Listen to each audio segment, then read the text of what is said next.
Whatever brought you to check out this video and my lessons, I'm glad you're here.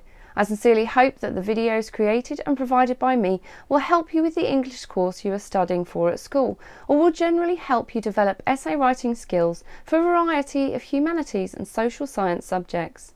As a classroom English teacher that has taught in many schools, I feel safe in the knowledge that students will find it difficult to just simply learn from videos. If that wasn't the case, then teachers would have been replaced by YouTube or some other video sharing platform years ago. I bet you've sat at assemblies at the beginning of every year, listening to a head teacher or head of year with their best amateur dramatic voice feigning conviction. If you are absent from school for just one day every 2 weeks, that's no problem, is it? Before they do some maths and then put on a PowerPoint presentation in really small writing with the sun blazing through the window, so you can't see anything at all and the lamp on the projector is wearing out. Not that they had 6 weeks to fix this.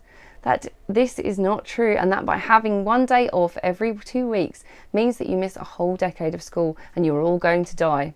Whilst I am exaggerating, your teachers do have a point, and those assemblies, whilst boring, I know, I've sat in them, do have a valid argument.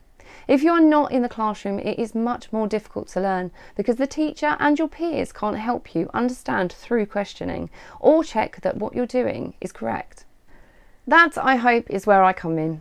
In any of my video lessons, see what I did there, that have learning questions or LQs that look like this on the bottom of the screen, you'll be expected to sit at your computer and complete the activities in real time.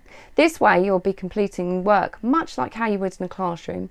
And if you follow the instructions and don't cheat by fast forwarding the video or letting it run really loudly so your mum hears it, thinks you're revising really hard when in fact you're playing Fortnite, yes, I'm talking to you, then hopefully you'll progress really well. There are other lessons that aren't substitute lessons and simply provide you with the notes you need around the GCSE poetry anthology clusters you are studying, for example. In any case, I'm Molly, I'm glad you found me and I hope you find my lessons useful. Goodbye for now.